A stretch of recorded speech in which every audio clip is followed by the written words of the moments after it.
برو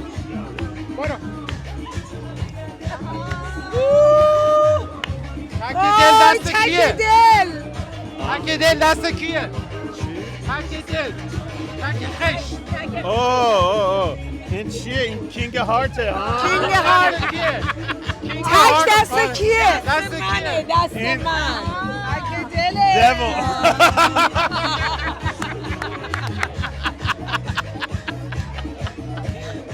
شما هم که دیگه هیچی دیگه در کنار خانم آزیتا شیرازی، خانم آتوسا راد و آقای دکتر راد عزیز هستیم در شب بسیار زیبای هالووین. آقای دکتر همه چی خوبه؟ واقعا از این بهتر نمیشه. شب خیلی قشنگ با دوستای خیلی عالی و واقعا همه چی خیلی عالی اینجا. آتوسای نازنین آزیتای نازنین همیشه در برنامه‌ها راجع به شاهکارهای آتوسا جون همیشه هر هفته دارن صحبت واقعا خدا وکیلی یک گروه پروفشنالن که کارشون رو بلدن و دلسوزن. اینه که شما وقتی برید پیششون نمیخواد به عنوان یه بیزنس بهت نگاه کنه، میخواد کارت راه بیفته. شما میشه یه واکینگ ادورتایز برای بیزنسش و من واقعا به افتخار میکنم. مرسی از شما. واقعا من از شما واقعا ممنونم. خیلی از تمام زحماتی که میکشین خیلی تشکر میکنم و از تمام عزیزانی که ساپورت میکنن واقعا ممنونم از همگی. خب آقای دکتر اگر جادوگر بودین اولین جادویی که میکردین چی بود؟ جادو میکردم که بگم من زنت بشم. جرأت نکرده که جادو چی میکرد؟ اون یه واقعا یه معجزه است، جادو نیست واقعا. که من واقعا یک زن به این امیزینگی دارم.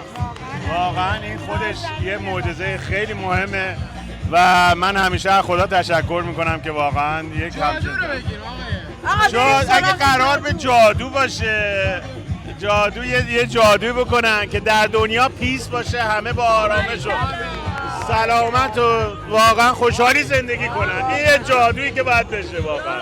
چه جادو؟ منم جادو میکنم که همه سالم باشن. والا منم همین. من واقعا دلم میخواد آرامش دنیا رو ببینم، همه در کنار هم با تحمل عقاید همدیگه زندگی کنیم. That's it. این تنها چیز که باید داشته باشیم. من بذار فکر بکن. میخواد آزاد شه. استرس به من وارد نکن. آزاد شه. عزیزم اختلاس کرده، به نظر تو باید آزاد شه. اختلاط نفتی طلا. نه تو هر جور اختلاسی بگید کرده. منم گرفتمش آوردمش. خوبش کردی. آقای دکتر عرضم به حضورتون که دیگه چه خبر؟ من میگم واقعا امشب شما من فکر کنم اینجا رو همه ببینن خیلی عالیه. امشب هر کسی تو هر کرکتری که فکرشو نمی کنی امشب اینجا هست. باید از آقای دکتر کوثری و ندای عزیزمون تشکر کنیم برای برنامه زیبایی که واقعا امشب گذاشتم. واقعا ازتون ممنونیم. بسیار زیبا و قشنگ این برنامه امشب رو واقعا انجام دادیم. واقعا ممنون. آقای دکتر خدا وکیل یه سوال، اگر شما شب تنها داخل یه خونه بودید دوست داشتین شبح با شما باشه یا دراکولا؟ چرا نه؟ شبه هم بد نیست، بعضی موقع خوبه. چرا نه شبه هم آدم سرگرم میشه. چرا نه؟ بالاخره به نظرتون شبح بندری باشه؟ شبح بندری. بندری یالا برو بریم. هر حال شبه هم بد نیست بعضی موقع. شبح یا 10 تا سوسک؟ سوسک اصلا شبح بهتره. از آزیتا جونم نپرسید. من با شبح هیچ مشکلی ندارم، با سوسکم مشکل ندارم. هر دوشون اوکی هم. اوکی. باشه. منم به نظرم با شما هم عقیدم. شب بسیار خوبی است در کنار عزیزان آقای دکتر راد آتوسای عزیز و خانم آزیتا شیرازی. با ما همراه باشید در ادامه برنامه. هپی هالووین. هپی هالووین. ببین.